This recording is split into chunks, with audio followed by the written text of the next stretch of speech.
with your kids. Hola, ni hao, konnichiwa, assalamu alaikum, shalom, mahaba, moni muli wanji, namaste, jumbo, bienvenidos. Hi, my name is Jedley, and this is the Reading with Your Kids podcast. We're coming to you from the beautiful neighborhood of Reedville in the southwest corner of Boston, Massachusetts. We are so delighted and so very honored that you join us in our mission to help all families grow closer through reading. Please tell all of your family and friends about the show, and please be sure to subscribe to the show in the iHeartRadio app, on Apple Podcasts, Amazon Music, Spotify, Stitcher Radio, Himalaya, Ghana, wherever you find your podcasts. Our guest today is John Bray. He is here to celebrate his debut picture book. It's called The End. Before we invite John into the studio, we want to let you know that this episode of the Reading with Your Kids podcast is brought to you by A is for Always, an adoption alphabet written by Linda Cutting. A is for Always, with your hand in mind. Adoption's a gift that will last for all time. With gentle rhymes and lovely illustrations, A is for Always celebrates the joy of adoption from A to Z. With B for birth parents, Q for questions, and U for understanding, it frames challenging aspects of adoption in a way children can understand. Best of all, each page shows a different adoptive family of cuddly animals welcoming and cherishing a new child. You and your kids are going to love this book. It's beautiful. A is for Always, an adoption alphabet by Linda Cutting. This episode of the podcast is also brought to you by the beautiful, the inspiring, and absolutely wonderful picture book called Yet, written by Gina Giordano. Have you ever heard your children or your students say that they couldn't do something or that it was just too hard? We've all fought a case of the knots before. Yet, by Gina Giordano, teaches kids that it's okay to make mistakes and that mistakes are actually ways for us to learn. Yet is a superhero who helps the citizens fight the negativity the evil Nut Twins bring to town and helps those same citizens discover their own superpower, the power of Yet. It's a great lesson for young and old alike with a powerful message that will have your kids talking for quite some time. Get your copy today. Yet by Gina Giordano. Join us right now from the Chicago area in the state of Illinois. Our guest is here today to celebrate his debut picture book. It's called The End. Please welcome to the show, John Bray. Hey, John, how are you? I'm doing really well. How are you? Wonderful. I'm excited to start talking about the end. Yes, the beginning of the end, right? Yes. Tell us all about it. It's a story that kind of explores the connection between beginnings and endings, and obviously that unique space between the two, known as the middle. And the whole idea is just that you can't have a beginning without an end. Mm-hmm. So, endings are necessary, big and small. And it's kind of something that I just sat down one day to explore on my own, to kind of wrap my head around that concept with some big endings and beginnings in my own life, and then realized it's a really challenging concept mm-hmm. for adults to accept. And as I was just working my way through this idea, I wanted to challenge myself to see if I could take that challenging concept and try and make it a little bit easier for kids to understand. Yeah. It's fascinating. As you're talking, I was reminded of a conversation I had with somebody who, it was an adult conversation, and this person was telling me that every relationship ends in sadness. Even if it's a wonderful relationship, the fact that it's over, someone's going to be sad because either the person died or you've grown apart, there was anger, whatever it was. And I thought, and I tried real hard to disprove that, but I wasn't able to. I had never thought of it that way. I mean, it's easy to say that that's a glass half empty mm-hmm. approach. But I guess it's probably true. I guess maybe just the level of sadness Right. will vary. But at the same time, that relationship has to end in order for a new relationship to begin, or even not a new relationship, but just that next step in the process. Mm-hmm. Mm-hmm. Yeah. This sounds like a really hard concept to talk about with kids. Wasn't there a part of you that said, nah, you don't want to go there with kids? Write a story about a bunny making blueberry pies.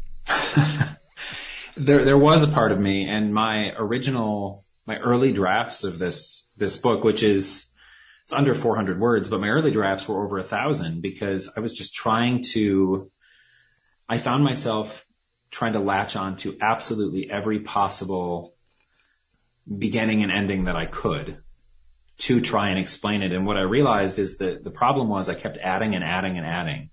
And with every addition, I think it just muddied the water. And I needed to really cut that back and then ask myself, what are some core moments, even some more mundane moments in a kid's day that can kind of help them see that their entire day is filled with endings and beginnings. I mean, there is, and I have yet to get this question, but there's always been this question in the back of my mind if anyone brings up the idea that, what about death?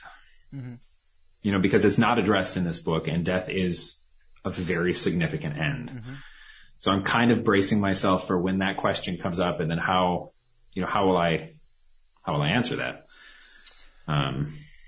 Well, why did you not choose to deal with it? Because I'll be honest, I grew up. I'm almost 100 years old, so when I was a kid, no one talked about death.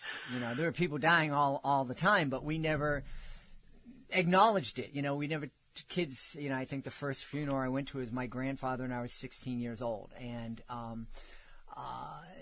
there were kids in the neighborhood who passed away through accidents and whatnot, but it was like, no, yeah, he's gone, and no, you're not going to take part in the service, and no kids do that. And when I became a dad, I was the opposite and just said, hey, no, death is part of life. And I think the first funeral my son went to was when he was 6 months old, because my dad passed away. And so we talked about it, and my kids were, I'm not going to say comfortable with it, but they were able to deal with it, and they understand that death is part of life, and that we all are going to be saying goodbye to people in our lives. I'm interested, since you brought it up, why you didn't decide to tackle that. That's a great question. I think it always feels a little weird to say this, but I think initially, at its core, is that wasn't the story that I was meant to tell with this. And I think a piece of that is that death is obviously an end, undeniably. And I think it is an important topic to discuss with kids, but I think it's kind of the biggest end from a lot of perspectives. Mm-hmm. And I wanted to, there's so much ground between not understanding the concept of endings and beginnings and then death. Mm-hmm. And I wanted to try and explore that world in between the two, so that, not every end is as monumental or as finite, that these endings and beginnings are constant. Mm-hmm. Everything you do in a day is always ending, and everything else is always beginning. Mm-hmm. Interesting. So what kind of beginnings and endings are we going to read about in the book? A lot of them, after I really kind of shaved this down, are grounded in everyday experiences. I think I said mundane, and that's always, a lot of people interpret that as a negative word. I think it is a negative word. And I just mean it as, routine things, mm-hmm. Searching for matching socks to get dressed for the day. You have to stop that to do something else. Or maybe you're eating lunch, and when you finish lunch, you do something else. It's the end of lunch and the beginning of something else. But one thing that's really interesting is this book is written so conceptually. So when the illustrator, Josh Cleland, got the manuscript, he could have taken it just an infinite number of directions because it was so concept based. So what's fascinating is that if you were to close your eyes and just listen to the story, you could build this entire world around a lot of these endings and beginnings. And what Josh did is told a story within a story, and really anchored it. So the book actually begins at the end of a school year. And then visually kind of follows that narrative. What comes after that would be your summer break. And then down the road, you go back to school and things like that. So you've kind of got these bigger life endings and beginnings in the visual story as we explore some of the smaller endings and beginnings in the written story. Fascinating. I like that. I think as I'm trying to visualize this in my own mind, and I'm imagining that this could really spark some interesting conversations between parents and kids. What kind of conversations do you think they could have? I think they can kind of go in a lot of different directions. I've had the opportunity to read to several classes and groups of kids, and just hearing the ideas that come up. I think what's been really interesting to me is, for adults, I think endings are so finite. There's such a hard line, and they're often, the end of something is often a negative, even if it's the end of a good book. You enjoyed it and now it's over. And there is a certain sadness to that, like you said, with the relationships. But what I've found with kids is that they're eager to think about and jump to the next thing. Like they're eager to figure out, well, what is that beginning? And I think the conversations that it could spark is kind of this idea of linear thinking, I guess, from one event to the next, to the next, to the next. And the necessity of those connections. You can't start something else until something else begins. This is a weird example that just popped into my brain, but years ago there was a commercial. I think it was a Volkswagen. It was a car commercial. And, like once a year they do these events that's sign and drive. You can sign the contract and drive the car away. And one of these companies did it where everyone's in the car trying to sign the contract on the steering wheel while driving the car, which you can't do. So their campaign was sign, then drive. Like this idea that you have to finish the one thing before you can begin the next. And so I think it will spark those conversations as they start to process, well, I had to stop doing A to do B. And when I stop doing B, I'll move on to C. Interesting. Yeah. This is crazy. But as you were talking about ending and adults, one of the things that makes me crazy now in the age of streaming is when I come to the end of season 1 and I'm really hooked onto the show, and then I discovered that the show was canceled and there's no season 2, and I have no idea what's going to happen with the cliffhanger. It's the worst. It's one thing if when you know it's ended and there's another one coming, but when that cliffhanger, it will forever be a cliffhanger. Yeah. No, I hear you. And there's so many shows that find that fate. Interesting. I think that this is a really interesting book, and a really challenging topic for kids. And it sounds like you've done a good job introducing it.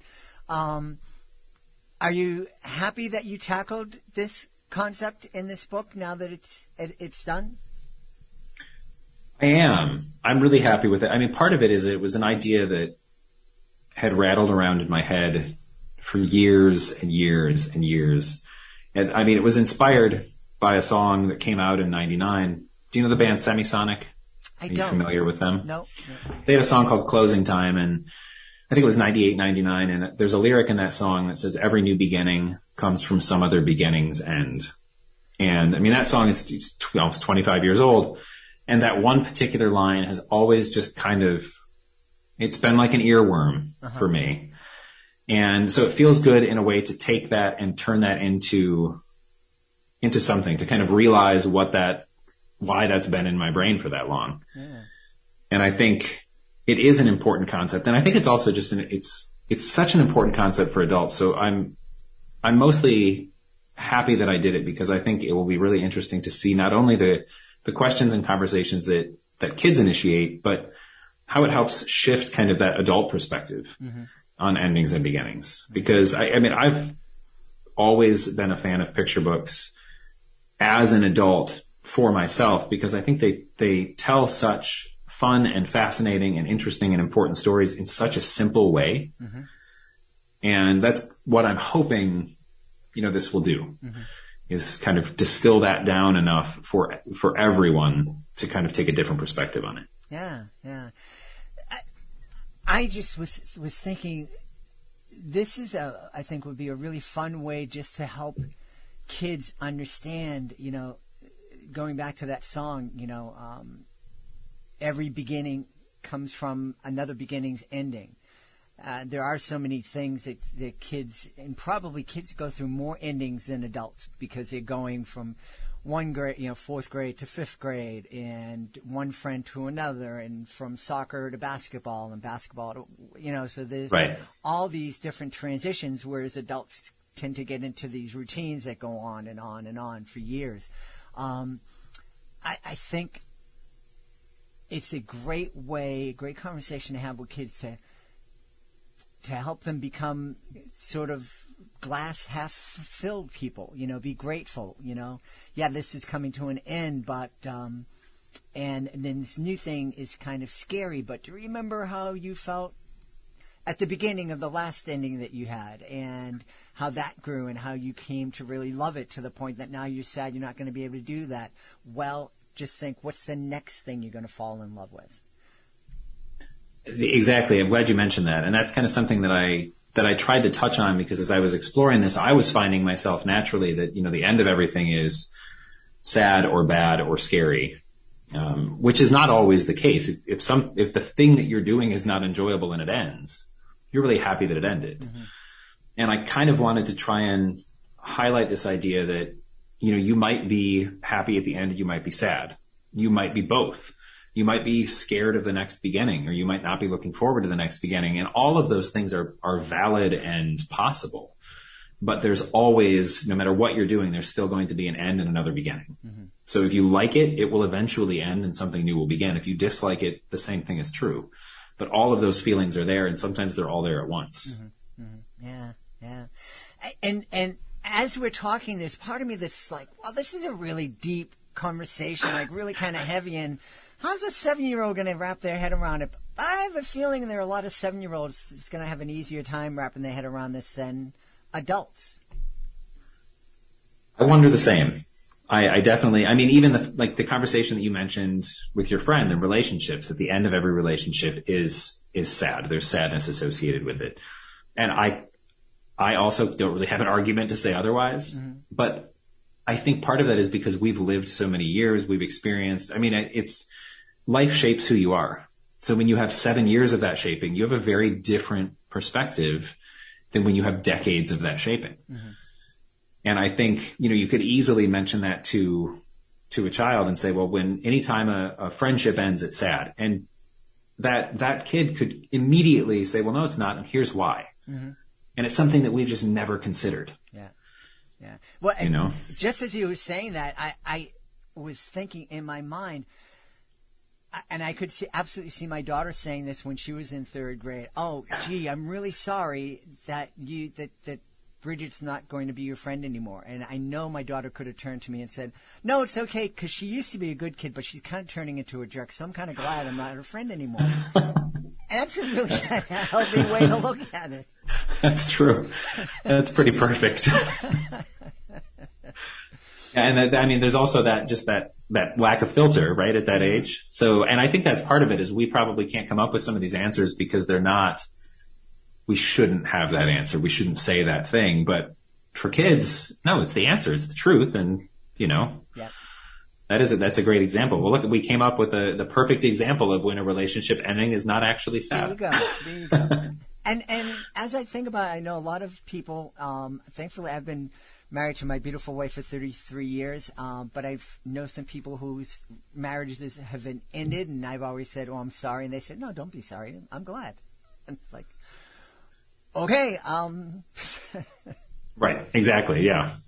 So what's next for John Bray? This is your debut children's picture book. You tackled a pretty heavy subject. Is it too early to start thinking about the next project?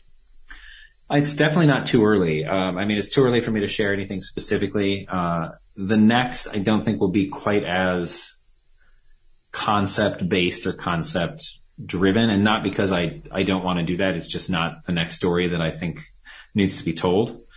But yeah, there's a lot going, and looking at what Josh did with the illustrations. And the way that he was able to, the way he describes it always is 1 + 1 = 3.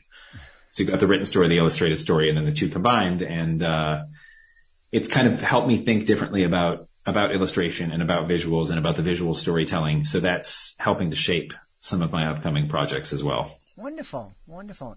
Well, I know people are going to want to know where they can go to find out more about The End and also more about you. Yeah, absolutely. Well, to find out more about it, you can go to my website, which is johnbraybooks.com. So JOHNBRAY books.com. And if you want to pick up a copy, it's, anywhere you buy books. I'm always a huge supporter of indie bookstores, or bookshop.org or things like that. But it's everywhere out there. And I'm also on Twitter and Instagram fairly regularly, at JHNRBRY. Awesome. And yeah, we also support indie bookstores. You can go to your bookstore. If you don't find The End on the shelf, it's not the end of your search. Just merely go over to the nice person behind the desk and ask them very kindly if they would order the book, and I know it will be there before the end of the week. Absolutely. Yeah. Well, it looks like this is the start of the end of this interview. John, it's been a pleasure. We've had a great time speaking to the author of The End, the debut picture book from John Bray. John, thanks for being with us. Yeah, thank you so much. This has been great. I appreciate it. Please be sure to join us for the next episode of the Reading with Your Kids podcast. Our guest will be Dr. Danielle Ramseur-Fisher. She'll be here to celebrate It's Bedtime and her nonprofit group, A Bundle of Books. You're going to love hearing what Dr. Danielle is doing out in her home state of Wisconsin. Hey, if you're the author of a fantastic children's book, we would love to help you celebrate your book to the entire world. Being an author, it's a wonderful, wonderful job. But when you became an author, especially an indie or a self-published author, you had no idea that you were actually becoming the CEO of your small business. Your book is actually a small business. And you had no idea that you had to develop marketing plans and PR and advertising and all that kind of stuff. Well, you don't have to do that alone. We would love to help you. The Reading with Your Kids podcast has so many ways that we can help you celebrate your book and stand out from the thousands of books that are published every single, you thought I was going to say year. There are thousands of books published every single month, and we can help you stand out. If you go to readingwithyourkids.com, click on the Authors Click Here button at the top of the page.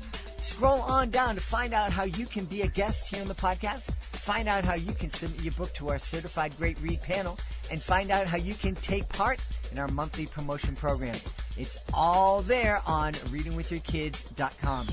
Want to thank the folks who made today's show so wonderful. Of course, I want to start by thanking our guest, John Bray. Be sure to check out The End.